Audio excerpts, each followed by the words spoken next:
We can start our next question. Question number 5.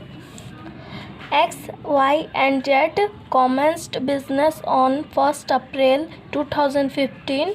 They agreed to share the profit and losses in the ratio of 4:3:3.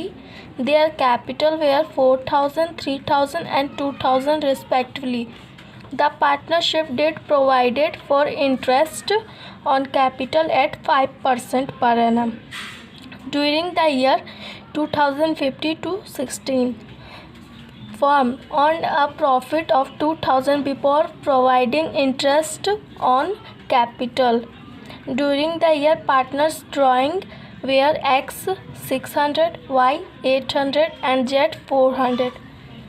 Due to some unavoidable reason, partners decided to dissolve the firm on 31st March 2016. The assets were sold, which realized 10,000 and cash in hand was 1,000. There were creditors to the extent of 2,800, which was paid off at a discount of 10%. Prepare necessary account to close the book of the fund. This question is related on the balance sheet question because balance sheet was not given. Just prepare on balance sheet. Let's start. Balance sheet. Liability amount, assets amount. Capital X, Y, Z. 4,000, 3,000, 2,000. Total 9,000. Drawing X, Y, Z. 600, 800, 400. Total 1,800. जो drawing था x Y Z का वो लिखें और जो capital था simply वही लिख देंगे.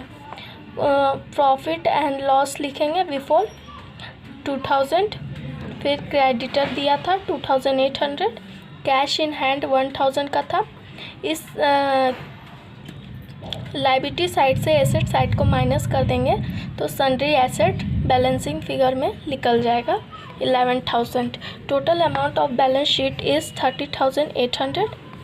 Realisation account particular amount to sundry asset 11,000 by creditor 2,800. Cash payment of liability creditor 2,800 था, उसमें 10% एज अ डिस्काउंट ऑफ किया गया था, इसलिए 2,800 का 10% निकालेंगे 280 आएगा. उससे माइनस कर देंगे उस एक्चुअल अमाउंट से. टोटल आ जाएगा 2,520. By cash account assets are sold, तो एसेट्स आर सोल्ड 10,000 लिखा हुआ था तो वो लिख देंगे 10,000. कोई भी एसेट्स का नाम नहीं दिया था इसलिए एसेट्स आर सोल्ड करके कैश में ही 10,000 लिख सकते हो. By loss on realisation X Y Z. Loss हम लोग का निकला 720 का, उसको डिस्ट्रीब्यूट किए 4:3:3 में. एक्स का आया 288, वाई का आया 216 और जेड का भी सेम आया 216. Total 720. Total amount of realisation account is 13,520. Now partners capital account particular X Y Z. By balance B D जो भी हम लोग का एक्स वाई जेड का कैपिटल था एक्चुअल 4,000, 3,000, 2,000 वो लिख देंगे. टू ड्राइंग जो हम लोग का ड्राइंग था दिया इंफॉर्मेशन में 600, 800, 400 वही लिख देंगे. टू रियलाइजेशन जो हम लोग का लॉस निकला वो लिख देंगे. बाय इंटरेस्ट ऑन कैपिटल 200, 150 और 100. इसका वर्किंग नोट हम दिखा देंगे आप लोग को. और फिर इसके और प्रॉफिट एंड लॉस निकला हम लोग का 620, 465. टू कैश आया 3,932 एक्स का. वाई का आया 2,599. जेड का 1,949. Total amount of partners capital account is X 4,820, Y 3,615, Z 2,565. ये working note interest on capital का 5% दिया था तो उससे निकालेंगे। एक्स का 4000 था उसका कैपिटल, वाई का था 3000 और जेड का 2000 था। उसका 5% निकाल देंगे। एक्स का 200 आया, वाई का 150 आया, जेड का 100 आया, टोटल 450 आया। अब calculation of profit loss before लिखा है, तो प्रॉफिट एंड लॉस का अमाउंट 2000 था, लेस इंटरेस्ट ऑन कैपिटल, तो टोटल हम लोग का कैपिटल 450 आया था, तो उसको माइनस कर देंगे तो 150 आ गया।